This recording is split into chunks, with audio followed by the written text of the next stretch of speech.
சம்பவம் படிச்சேன். இந்திய சீனா யுத்தம் முடிஞ்சதுக்கு அப்புறம் நம்ம இந்தியா வந்து வீக்கா இருக்கு மிலிட்டரியில கண்டுபிடிச்சாங்க. சீனா யுத்தத்துல சீனா தான் வின் பண்ணிட்டு போனா, நம்ம ஒண்ணும் பண்ண முடியல, நம்மள எதிர்க்க முடியல. அப்ப நேரு ரொம்ப ஃபீல் பண்ணார், நம்ம வந்து சீன யுத்தத்தை சரியா ஹேண்டில் பண்ணல, ரொம்ப வருத்தப்பட்டார்.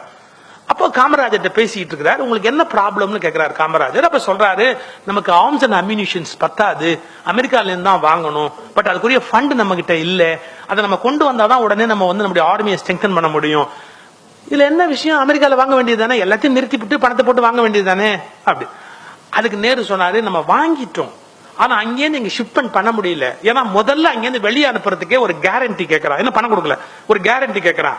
அமெரிக்கால இருக்கிற ஏதாவது ஒரு பேங்க் கேரண்டி கொடுத்தா அங்கிருந்து ஆர்ம்ஸ் அண்ட் அம்யூனிஷன்ஸ் இந்தியாவுக்கு அனுப்ப தயாரா இருக்கிறான். அமெரிக்கால இருக்கிற எந்த பேங்க்கும் இந்தியாவுக்கு கேரண்டி கொடுக்க தயாரா இல்லை. சார் இது எவ்வளவு பெரிய இஷ்யூ சார் இது.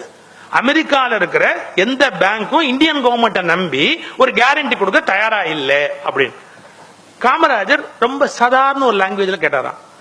அவன் கடை இங்க எதுவும் இருக்காங்கிறேன், யாரு அமெரிக்காக்காரன் கடை இந்தியாவுக்குள்ள இருக்கா அப்படின்னு. அவன் கடை எதுவும் இங்க இருக்காங்கிறேன்.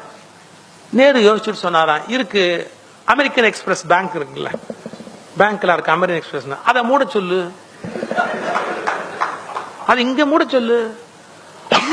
அமெரிக்கன் எக்ஸ்பிரஸ் மூட சொன்னா அது இன்டர்நேஷனல் ப்ராப்ளமா என்னமோ ஆயிட்டு போகுது. காமராஜ் சொன்ன வார்த்தை, நமக்கு உதவலைன்னா அவன் என்ன இங்க கடை வச்சு வியாபாரம் பண்றது, அவன் கடையை மூட சொல்லு.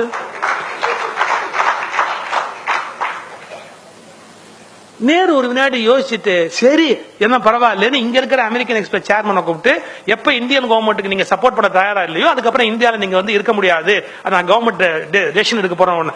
அவன் உடனே ஹெட் ஆபீஸுக்கு பேசி கேரண்டி கையெழுத்தாகி ஆர்ம்ஸ் அங்கேருந்து புறப்பட்டு இந்தியாவுக்கும் வந்தாச்சு. ஒரே அவங்க கடை எங்க மூட சொல்லுங்கிறேன், அவ்வளவுதான் சார். இதெல்லாம் அந்த மண்ணின் மைந்தன், அந்த மண்ணில இருந்து விளைஞ்ச ஒரு விளைச்சல். அது மட்டும் இல்ல, நான் ஒரு மிகப்பெரிய உண்மையை சொல்லட்டுமா, என்ன, யாருக்கு தன் நாட்டின் மீது அக்கறை இருக்கிறதோ அவனுக்கு இது போன்ற எண்ணங்கள் தோன்றிக்கொண்டே இருக்கும்.